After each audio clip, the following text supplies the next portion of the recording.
Affaire recrutement frauduleux à la CNSS, le verdict est tombé ce matin. Des 7 personnes poursuivies, 3 ont été condamnées et 4 relaxées. Les peines vont de 5 à 30 mois d'emprisonnement ferme assorti d'amende et d'interdiction d'exercer dans la fonction publique pendant 5 ans. Et puis, après 48 heures de pause en hommage aux 14 soldats tombés au front, les partis politiques reprennent leurs activités. Le week-end dernier a été particulièrement agité avec des giga-meetings, démonstrations de force de l'UPC à Ouagadougou, le MPP à Gawa et le CDP dans le centre-sud. Ambiance, images et commentaires à suivre dans un instant. Voici pour les grandes articulations de ce 13h. Mesdames et messieurs, bonjour, ravi de vous retrouver. Après plus de 2 ans de bataille judiciaire, le coup près est enfin tombé dans l'affaire recrutement frauduleux de la CNSS. Des 7 personnes poursuivies, 3 ont été condamnées et 4 personnes relaxées. Le principal accusé, Norbert Zeba, directeur des ressources humaines de la CNSS au moment des faits, écope de 30 mois d'emprisonnement ferme assorti de 5 années d'interdiction d'exercer dans la fonction publique comme d'autres condamnés. Plus de précisions avec notre reporter Benjamin Kwame qui était ce matin au palais de justice. Ils étaient 7 à être inculpés dans l'affaire de recrutement frauduleux à la Caisse nationale de sécurité sociale, CNSS. Le verdict du procès est tombé dans la matinée de ce lundi 16 novembre. Parmi les 7, 3 écopent de peine sévères. Natacha Ouedraogo, épouse de l'ex-directeur des ressources humaines, écope de 12 mois ferme d'emprisonnement et 500 000 francs CFA d'amende assortie de sursis. Norbert Zeba, l'ex-directeur des ressources humaines en question, lui écope de 30 mois d'emprisonnement ferme et 5 ans d'interdiction des essais dans la fonction publique. 20 mois d'emprisonnement ferme pour Sawadogo Daniel, l'ex-chef du personnel. Il prend également 5 ans d'interdiction des essais dans la fonction publique. Les 4 autres prévenus sont relaxés pour faits non constitués. J'ai défendu la prévenue Sarah Liliane Saint-Pierre. Comme vous le constatez ce matin, à l'annonce du délibéré, elle a été relaxée pour infraction non constituée, ainsi que 3 autres de ses co-accusés, et prévenus du moins. Malheureusement, il y a eu certains qui ont été condamnés. Personnellement, pour ma cliente, je suis satisfait. Voilà. Mais les autres, naturellement, ils ne sont pas satisfaits. Si l'avocat est satisfait, ce n'est pas tout à fait le sourire pour cette candidate qui a subi des préjudices. L'intégration à la CNSS n'est plus sa priorité. Elle demande des réparations pécuniaires. Plus ou moins. Le combat est encore devant. Puisqu'il y a le test qui est là. Si toutefois on doit reprendre, et si toutefois je suis admise, bon, finalement, le test de la CNSS, je ne sais pas trop. Travailler à la CNSS, peut-être tu seras pointé du doigt et tu seras larisé peut-être, tu seras combattu. C'est une réparation pécuniaire à hauteur de 2 millions et de 3 500 000. De 2 500 000 et de 3 500 000. Travailler à la CNSS n'est plus désormais un rêve pour moi. Voilà. Sur la reprise des concours, le tribunal s'est déclaré incompétent pour y statuer. Les condamnés ont 15 jours pour faire appel. L'affaire du recrutement frauduleux à la CNSS a éclaté en juillet 2018 et la plainte avait été déposée par la coordination des comités CGTB de la CNSS pour faux, fraude et conflit d'intérêts. Place à présent à notre rubrique En route, Pocosia.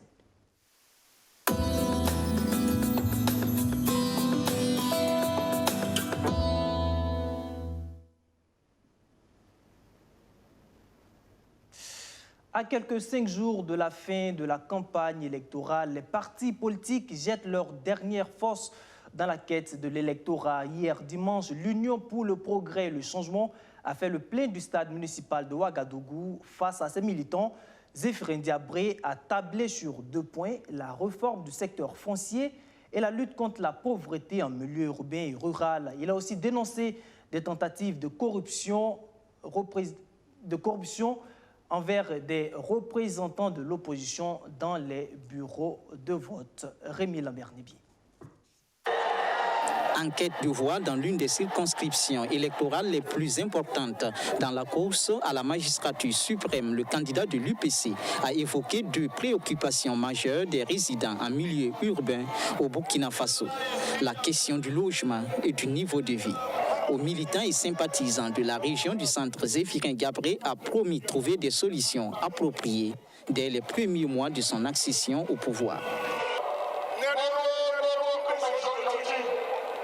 Toute personne qui réside dans les non-lotis et qui cherche un logement, qu'elle sache que si nous accédons au pouvoir, les lotissements vont reprendre systématiquement et chacune aura sa parcelle. Toutes les personnes qui ont des terres expropriées, nous allons les retirer et leur remettre. Je sais également que la vie est chère pour vous. Nous avons prévu rehausser les salaires et relever le SMIC à 60 000 francs CFA.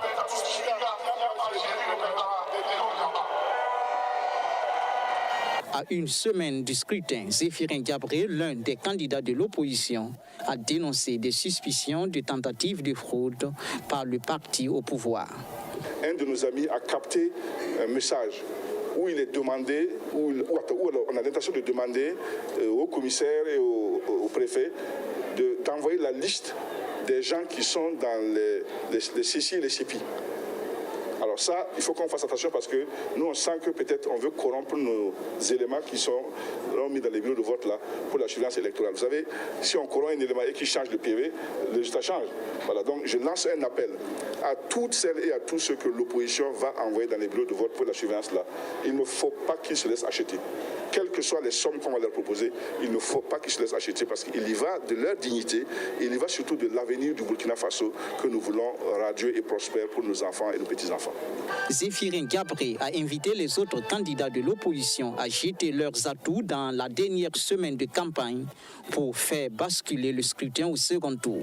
Après ce meeting de la région du centre qui a connu la présence du groupe congolais Extra Musica, le candidat de l'UPC mettra le cap sur le sud-ouest, les cascades et les hauts bassins durant les 5 derniers jours de la campagne électorale.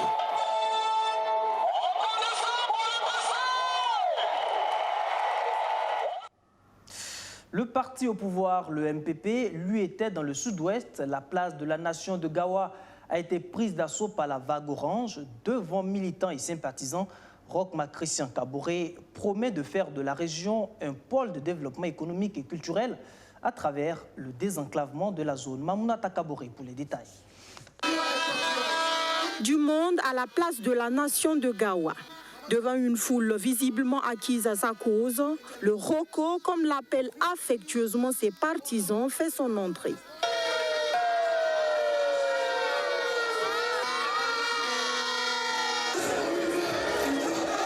Saluons la résilience du peuple du Sud-Ouest dans ce contexte marqué par la double crise sécuritaire et sanitaire. Le président sortant, candidat à sa propre succession, se félicite d'abord des acquis engrangés durant son premier quinquennat. Nous avons continué à construire le Burkina Faso malgré toutes ces calamités. Le Burkina Faso a continué à avancer malgré le fait que nos adversaires, ceux qui cherchent la présidence avec nous ou contre nous, chaque fois disent que rien n'a été fait au Burkina Faso et ils nient les réalisations qui ont été faites dans ce pays. Mais ce qui nous importe le plus, ce n'est pas leur avis, c'est l'avis du peuple burkinabé qui nous importe. Et partout où nous sommes passés, le peuple burkinabé a reconnu les efforts et tout ce qui a été fait pour eux. Mais ce n'est véritablement pas ce qui a conduit le champion du MPP à Gawa, a-t-il souligné.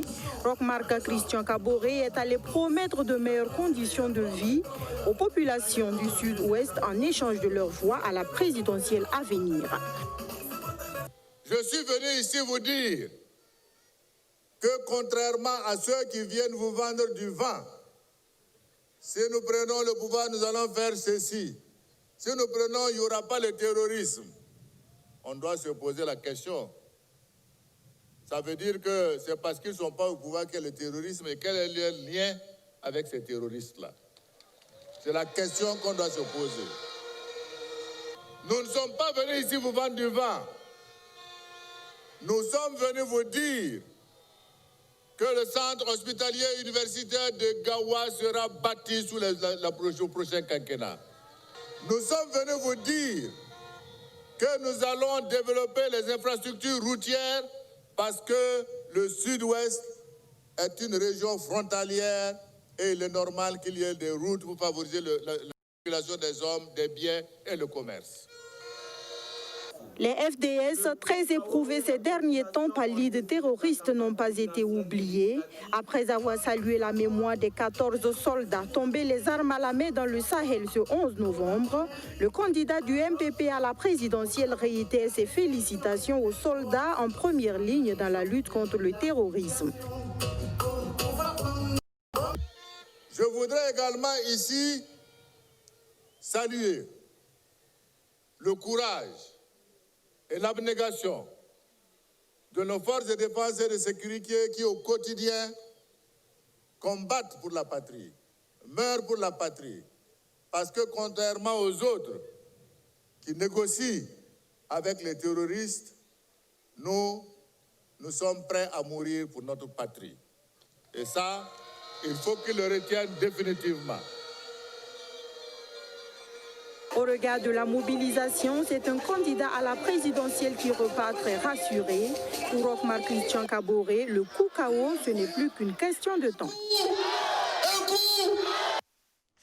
Le Congrès pour la démocratie et le progrès, l'ex-parti au pouvoir, lui était à la conquête de l'électorat dans le centre-sud. Un véritable marathon. Edi Komboego a tenu 5 meetings dans la même journée d'hier dimanche pour Manga, Kombisiri, Zime, Tiebele.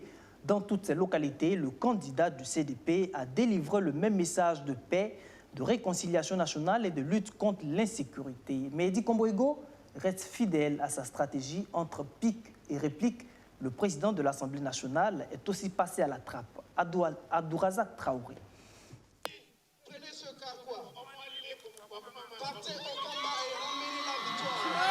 Un carquois rempli de flèches avec des balles remises au candidat de l'ex-parti au pouvoir par un dignitaire des us et coutumes. Tout un symbole pour ces populations de la ville de Pau, dans le Naouri, qui mandatent désormais Edi Komboego pour conquérir le pouvoir d'État. Le feu vert acquis désormais, la balle est dans le camp du président du CDP. Mais avant de poursuivre le périple qui conduit à Kossiam, le porte-étendard du parti de l'EPI et de la Daba rend hommage à cette localité qui a vu émerger des personnalités qui ont marqué d'une manière indélébile le destin du Burkina Faso. Du général Gilbert Diendéré, qui sur instruction du président Blaise Compaoré à l'époque, capitaine, a pris son courage à l'ouvert deux mains et a instruit que le changement se passera en 1983, où il libère Thomas Sankara, où il tombe sur Ouagadougou. Ils sont allés à Ouagadougou, ils ont libéré le capitaine Thomas Sankara et la révolution survint. Aujourd'hui, vous devez être fiers d'avoir eu ces grands hommes, même si l'histoire en a décidé autrement pour certains.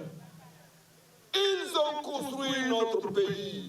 Fidèle à sa stratégie, des coups, le président du CDP en a donné à ce meeting à Pau.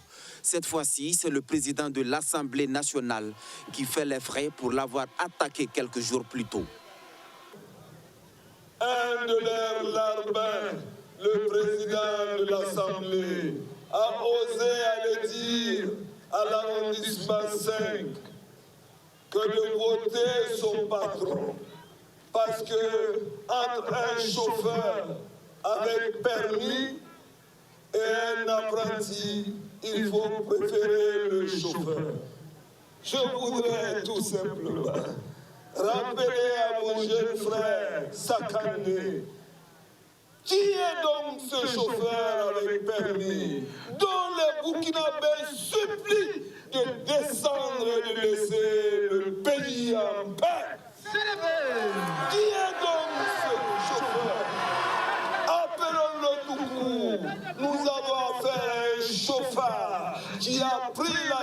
l'unité de notre pays et qui nous a amenés dans la guerre, dans le non-développement économique et dans la misère.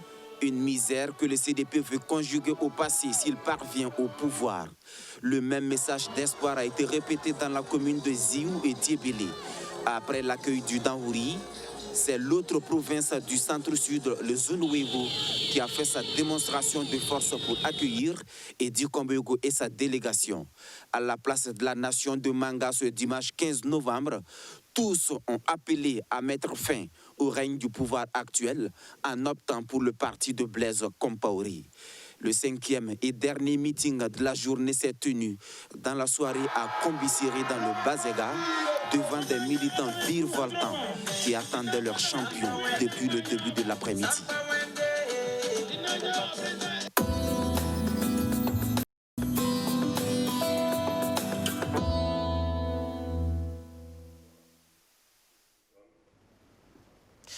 Eh bien, vous venez de le suivre, dans tous les discours, les prétendants à la magistrature suprême promettent d'améliorer les conditions de vie des Burkinabés, ce qui passe aussi par un système de santé performant, car la crise du coronavirus a mis à nu les insuffisances de nos hôpitaux. C'est dans ce contexte que les tradipraticiens veulent apporter leur contribution à la santé et des populations. La semaine dernière, la Fédération des tradipraticiens était en assemblée générale pour réfléchir sur leur rôle dans la lutte contre la COVID-19 et d'autres pathologies. Justin Yamonto. Plus de 30 000 tradipraticiens repartis dans presque toutes les régions du Burkina Faso. Leur pratique, fort importante pour la santé des populations, est souvent peu considérée. Ce 14 novembre, ils sont en assemblée générale afin de mener des réflexions sur la stratégie à adopter pour venir à bout du coronavirus au Burkina Faso. Les tradipraticiens ont contribué près de 4 500 000 francs de produits au ministère de la Santé pour des essais cliniques. Mais malheureusement, ces produits n'ont pas été utilisés. C'est difficile parce que nous ne savons pas pourquoi ces produits n'ont pas été utilisés, alors que nous pensons que près de 100 ou 200 formules ont été proposées. Nous avons pensé qu'au moins 3 ou 5 produits pourront en tout cas faire l'objet de recherches approfondies pour pouvoir sauver la population. Cette association engagée dans la lutte contre la pandémie se heurte à des problèmes financiers selon son président. Ils ont des limites. Ils n'ont pas de moyens pour fabriquer les médicaments.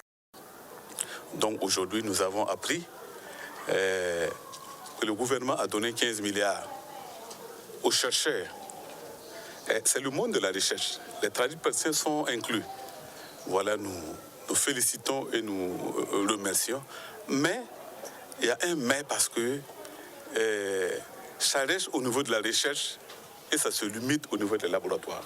À mon avis, au même moment que la médecine donc, moderne utilise tout son acquis historique, ses équipements pour rechercher d'autres types donc, de remèdes, on peut s'appuyer aussi sur les acquis de la médecine traditionnelle. Parce que la science, c'est quoi? La science commence d'abord par l'hypothèse. On ne peut pas être certain avant de commencer la science, sinon on ne fait pas la science. Donc, au moins, si on dit par hypothèse que ce que les praticiens de la médecine traditionnelle ont comme médicament pour résoudre un certain nombre de maladies dont les symptômes s'apparentent à la Covid peuvent être des bases pour une réflexion plus avancée. Au Burkina Faso, comme dans la plupart des pays africains, la médecine traditionnelle joue un rôle important pour la santé des populations. En finir avec la maladie à coronavirus qui a déjà fait environ 60 décès dans le pays, c'est le défi que veut relever la Fédération nationale des associations des praticiens de la médecine traditionnelle du Burkina. Parlons à présent de cette action de reconnaissance. D'anciens élèves du lycée municipal de Dédougou apportent leur soutien à leurs jeunes frères encore sur les bancs. À la faveur de la rentrée académique 2020-2021, ils offrent du matériel pédagogique et une bourse d'études aux meilleurs élèves ayant réussi au BPC et au baccalauréat. Une manière pour ces anciens élèves de rendre à l'école ce qu'elle leur a offert. Luc Palbeghem. Le lycée provincial de Dédougou a formé et continue de former des milliers d'élèves depuis sa création. L'établissement est l'un des plus anciens de la cité de Bangui et enregistre chaque année plus de 1000 élèves. À la faveur de la rentrée scolaire 2020-2021, une des nombreuses promotions du lycée provincial a eu l'idée de se rendre utile à son établissement formateur. Quelques mois de cotisation entre anciens camarades de classe ont suffi pour trouver 2 ordinateurs portables, une bourse scolaire de 100 000 francs CFA et un peu de matériel pour les meilleurs du lycée au baccalauréat et au BEPC. La cérémonie a eu lieu ce 30 octobre dans l'enceinte du lycée provincial de Dédougou pendant la récréation. Alors le message que nous voulons donner à travers l'activité, c'est que nous voulons cultiver l'excellence au lycée provincial de Dédougou. Faire savoir à nos petits frères que seul le travail paye. Quand on bosse, on réussit. La session 2020 du baccalauréat a vu 2 filles se classer premières en série A et D. Ainsi, Pascaline Ulboudo est la meilleure au bac A avec une moyenne de 13,84 et Safia Toussanogo la meilleure au bac D avec une moyenne de 14,85.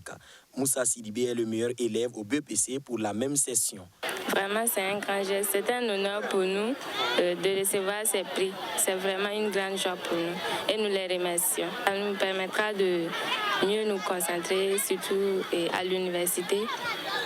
Nous savons que ce n'est pas facile, mais avec tout ira bien. Le geste posé par la promotion 90 à 2000 a touché les premiers responsables du provincial.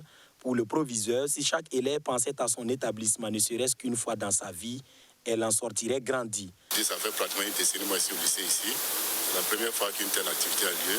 La récompense des meilleurs élèves aux examens. Donc je pense que c'est à louer et ça va provoquer un peu d'élimination auprès de nos candidats aux examens et même dans les classes inférieures. Là, pour être bon à l'examen, il faut avoir un bon niveau. Donc il faut se préparer depuis les classes intérieures avant d'arriver en classe d'examen. Cette cérémonie de remise de prix aux élèves méritants a également été des moments de retrouvailles entre anciens élèves et leurs enseignants de l'époque. En tout cas, nous les encourageons, les félicitations pour cette initiative et nous voulons espérer que cette initiative va être pérennisée pour les années à venir aussi, pour bénéficier de leurs petits frères. Donc nous avons joué notre partition et vous aussi, vous jouez votre partition pour que vos petits frères puissent aussi bénéficier de l'enseignement que nous avons donné. En plus des ordinateurs portables et de la bourse, du matériel a été remis au proviseur du lycée provincial de Dédougou, matériel composé de rames de papier et d'équipements sportifs. Cette action appelée à grandir ne se limitera pas à la première édition, souhait des initiateurs. Le représentant du personnel du lycée a saisi l'occasion pour demander aux anciens du LPD une salle de professeurs, doléances inscrites dans l'agenda des bienfaiteurs du jour. Elles ont terminé leur formation et désormais prêtes à servir. Il s'agit des 58 agents de santé, infirmières et sages-femmes représentant la 3e promotion de l'école privée de santé Sainte-Camille de l'Hélice. Elles ont prêté serment en promettant de servir avec loyauté et abnégation au cours de la sortie de promotion qui a eu lieu le 14 novembre dernier. Stéphanie Yen. Devant parents et amis, ce samedi 14 novembre, ils prêtent serment. Promotion Jacques Silga pour l'abnégation. Jures-tu de garder toujours intact le secret professionnel? Je jure. Il jure de mettre au profit de la population les connaissances acquises devant ces 2 ou 3 années de formation. Aujourd'hui, nous sommes très heureux. Nous sommes très heureux en ce jour, sortie de promotion. Il faut dire que nous avons eu la chance d'avoir une formation de qualité. Nous sommes aptes à intégrer le milieu professionnel avec sérénité. Et comme on le dit, promotion, abnégation, nous avons travaillé sans relâche pour obtenir ce taux de 100% et nous allons continuer sur le terrain également. Baptisée promotion Jacques Silga pour l'abnégation, cette 3e promotion entend par cette appellation travailler avec rigueur et amour. Monseigneur Léopold Médaoué Draogo est fier et s'engage à les y accompagner. Ça a été un grand honneur pour moi qu'il m'ait choisi, moi qui n'y connais rien en médecine. Mais c'est signe de confiance en fait à Dieu en disant vous allez prier pour nous pour que nous puissions continuer ce travail qui nous est proposé par ce métier-là. Et puis, ce qui m'a vraiment accroché, c'est qu'ils aient choisi abnégation. Cela veut dire renoncement, c'est don de soi. S'ils ont mis ce terme-là, cela veut dire que toute leur vie est consacrée à aider dans l'abnégation, sans rechercher son propre vouloir ni sa propre gloire. Alors cela m'a vraiment enchanté. La promotion Jacques Silga pour l'abnégation compte au total 58 agents de santé, dont 19 sages-femmes et 39 infirmiers. L'école de santé Saint-Camille de l'Hélice a été créée en 2015 et a comme devise responsabilité, abnégation et excellence.